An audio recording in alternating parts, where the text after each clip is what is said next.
In the windswept plains where mountains meet the sea, a team of archaeologists uncovers something that defies all known history.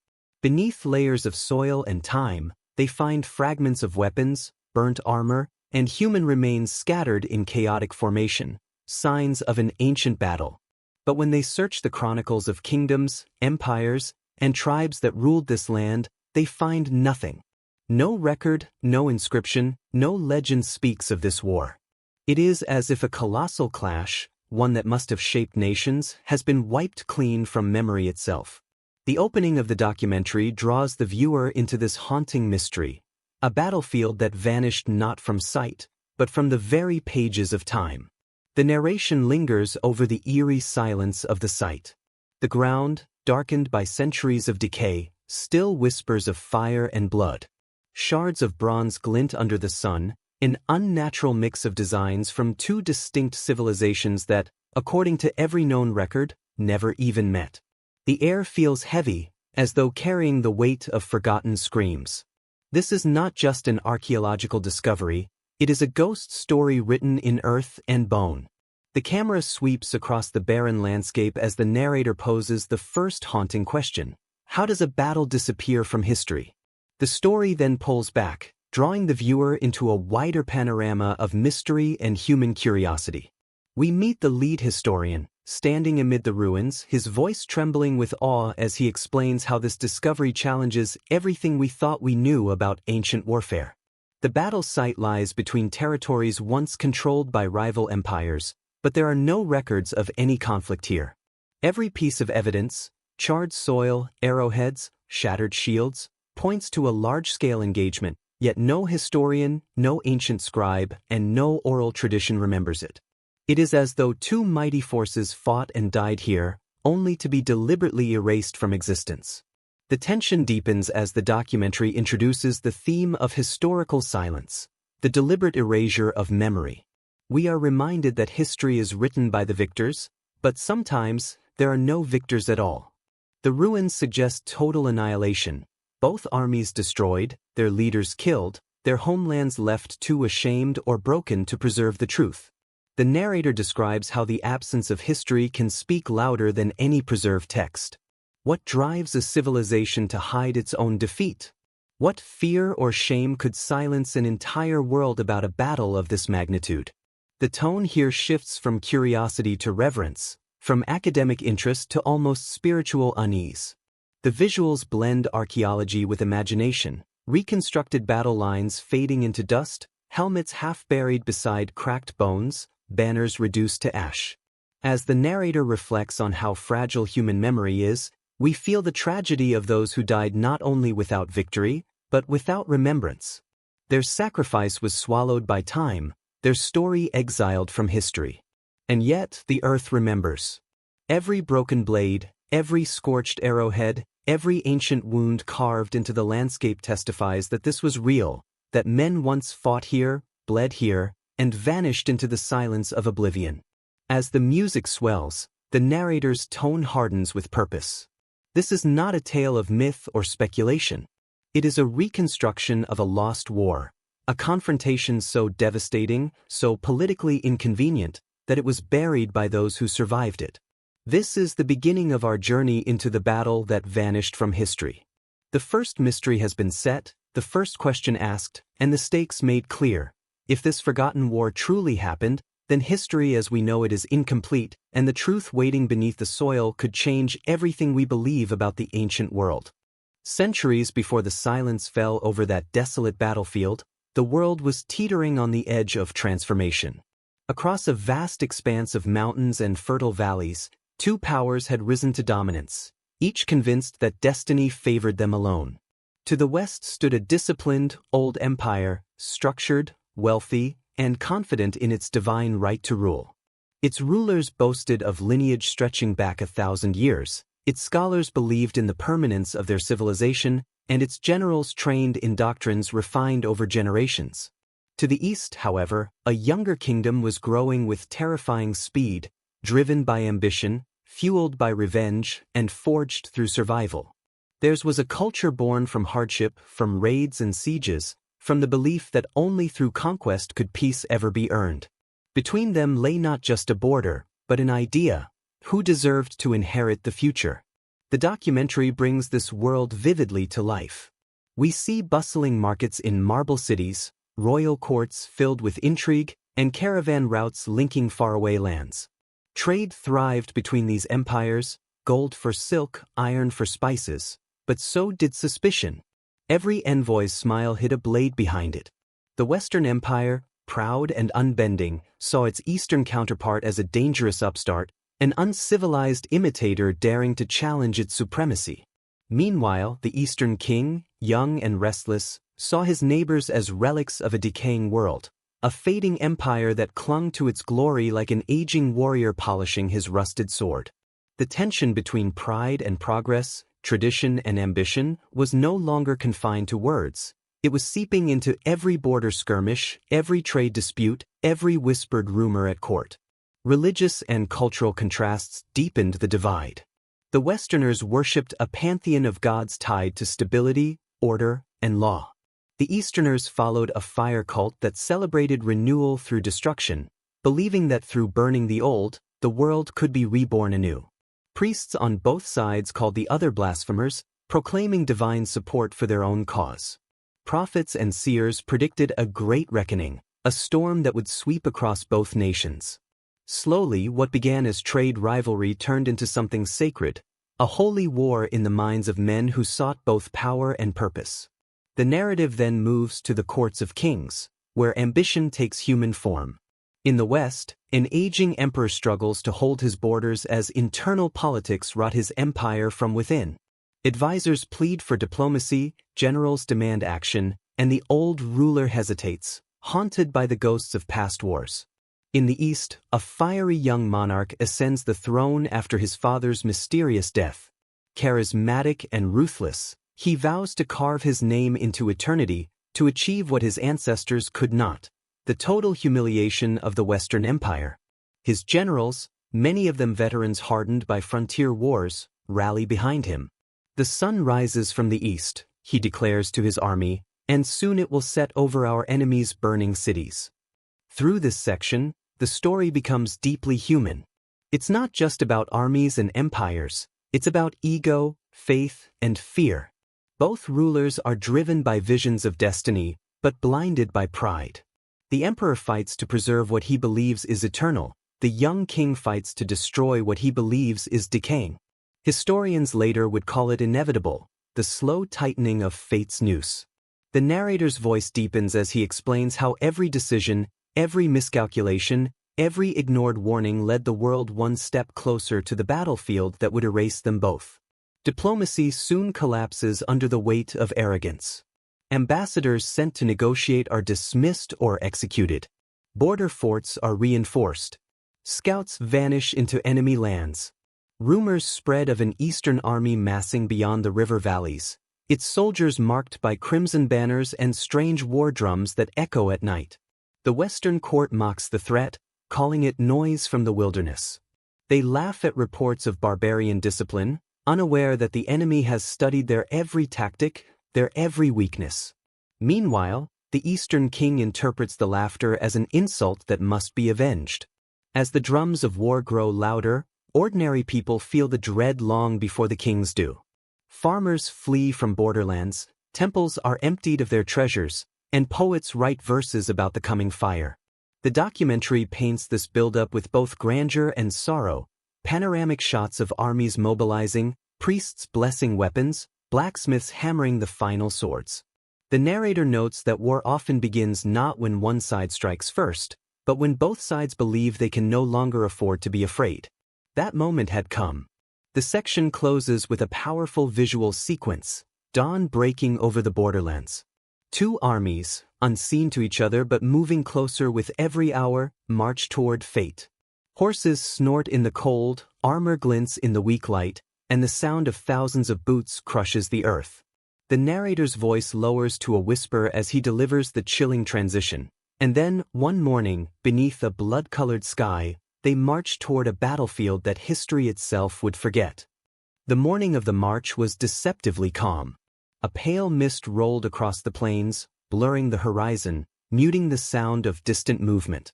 Neither side could see the other, yet both armies felt the same tightening in their chests, the silent recognition that their world was about to change forever. The Western Army, disciplined and orderly, advanced in perfect formation. Each soldier bore the sigil of the eagle, emblem of an empire that once commanded continents.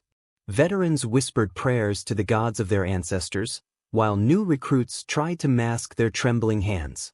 Their general, a man shaped by decades of warfare, rode along the front lines, his eyes cold, unreadable. To him, this was not a battle, it was the test of whether the old order still deserved to rule. Across the river valley, the eastern host stirred like a living storm. Thousands of men clad in scaled armor stood beneath crimson banners, their shields painted with the symbol of the rising sun. They had marched for weeks, crossing deserts and mountains, carrying with them not only weapons but vengeance. Their king, young and brilliant, had promised his warriors eternal glory.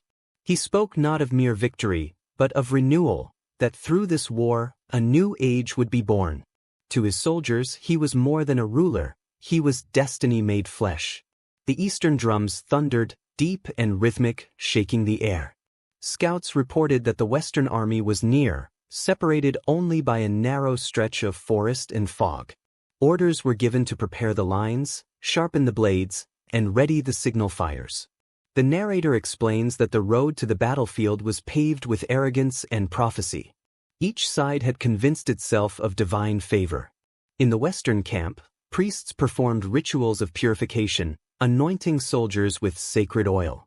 In the eastern lines, fire priests lit great pyres, sending pillars of smoke into the dawn. The camera lingers on faces, soldiers clutching charms from loved ones, commanders scanning the sky for omens. Every man felt the weight of something far greater than politics.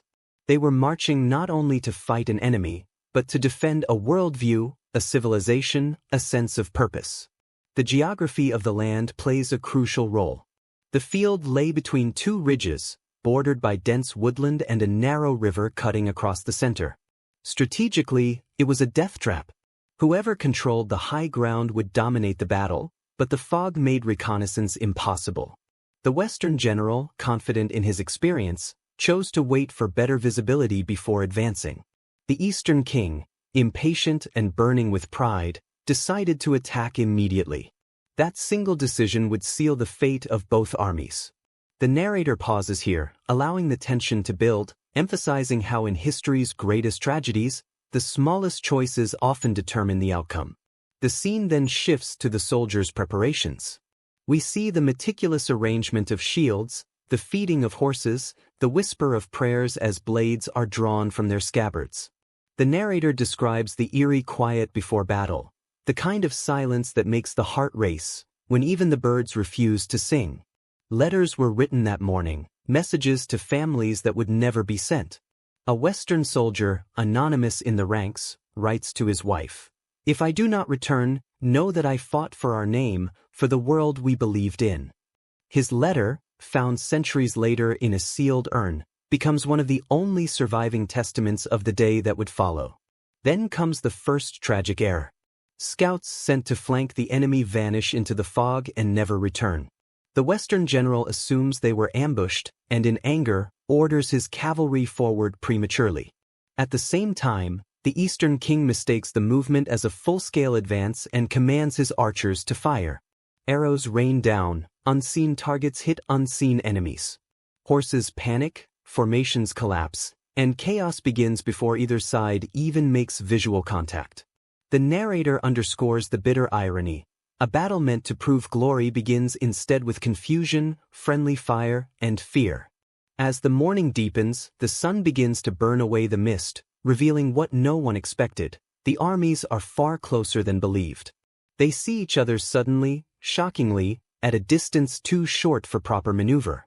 Trumpets sound, drums roar, and men scream as they rush forward. There is no time for strategy, no room for retreat. The meticulously planned battle turns into a desperate melee. The narrator describes it as a collision of pride and panic, the moment when order dissolves into instinct. Emotionally, this section plunges the viewer into dread. Every sound, the clash of iron, the screams, the thunder of hooves, feels suffocating. We are reminded that war is not waged by empires but by individuals trapped in moments of chaos. The narrator's tone grows somber, reflecting on how the march to battle was not heroic but doomed from the start. The road to oblivion was not marked by destiny. It was paved by human blindness. The section ends on the edge of the abyss. As smoke thickens and the first fires spread across the dry fields, the camera lingers on the faces of commanders realizing that control has already been lost. Both leaders, separated by a few hundred paces, stare into the inferno they've unleashed. The narrator delivers the final line with chilling finality, and as the sun climbed higher, the world held its breath. The battle that would vanish from history had begun. As the fog lifted, chaos erupted. The valley became a storm of steel and screams. Shields shattered, arrows fell like rain, and the air burned with smoke and fear. The Western army, once proud and disciplined, broke under the sudden assault. Their formations collapsed, horses panicked, and orders drowned in the roar of battle. Across the field, the Eastern king led his warriors with fire in his eyes, believing the gods themselves rode with him. For a moment, victory seemed certain. Then nature turned traitor. Dark clouds gathered, winds howled, and lightning split the sky. Flames raced through the dry grass, consuming the wounded and the strong alike. The battlefield became an inferno, friend and foe indistinguishable in the smoke. The Western general fell with an arrow in his chest, whispering, "There are no victors." The Eastern king pressed forward, swallowed by fire and chaos, never seen again. When the storm passed, nothing remained but silence and ash. Both armies were gone, erased by their own pride and the fury of the elements. The valley, once filled with shouts of glory, became a grave for thousands and a curse upon their memory. The narrator's voice fades over the burning horizon. And so, the battle ended not with triumph, but with disappearance. The screen lingers on the blackened earth as the world above moves on, forgetting what perished below. When the storm ended, the valley lay in silence. Ash covered the ground like snow, and the river ran dark with blood and soot. Days later, scouts found only ruin, charred armor, twisted chariots, and thousands of bodies fused to the earth. No banners remained, no commanders survived. It was as if the gods had erased every trace of victory or defeat. What neither empire realized was that this silence would become their greatest shame. In the Western capital, the emperor forbade mention of the battle. Records were rewritten, names of fallen generals struck from stone, and entire legions erased from the archives. To admit such a loss would mean divine disgrace. Across the East, the same story unfolded, the young king's name chiseled out of monuments, his banners burned, his dynasty declared cursed. Both sides buried their humiliation not just in earth, but in history itself. The valley was abandoned, marked on no map, spoken of only in whispers. The narrator explains that time itself became an accomplice. Generations passed, and the truth dissolved into myth. Farmers plowed the soil where armies once perished, unaware of the bones beneath their feet. What had been a symbol of pride became a void in memory, a silence carefully kept. The camera lingers on the empty horizon as the voice fades. They tried to forget. But the earth remembers what men choose to erase. The stage is set for the rediscovery that will resurrect the battle from the ashes of denial. Centuries later, long after the empires that fought had turned to dust, a quiet discovery changed everything. A farmer digging in a forgotten valley unearthed a fragment of bronze, engraved with two opposing symbols never known to appear together. Archaeologists soon arrived, and beneath the soil, they uncovered mass graves, scorched weapons, and fused armor belonging to two rival civilizations that, according to history, had never met. The impossible evidence told a single truth: the battle had been real. Modern science replaced myth with clarity. Carbon dating, soil analysis, and ancient metallurgy confirmed the destruction had occurred in a single catastrophic day. The battlefield stretched for miles, its silence broken only by the scrape of tools and the whisper of wind. As each artifact surfaced, a sword bent by heat, a pendant marked with royal insignia, the erased past began to breathe again. Historians stood stunned. 2 armies, 2 empires, 1 obliteration. A war so total that both sides chose silence over memory. The narrator's voice softens as the camera moves across the excavation site, now bathed in evening light. The valley, once cursed and forgotten, has become sacred again. The past never disappears, the narrator says. It only waits to be rediscovered. The closing reflection ties centuries together, how power, pride, and fear can bury truth, but never destroy it. The final image shows 2 skeletons, one eastern, one western, lying side by side in the same grave. The earth that once divided them now unites them. History, at last, remembers what it once chose to forget.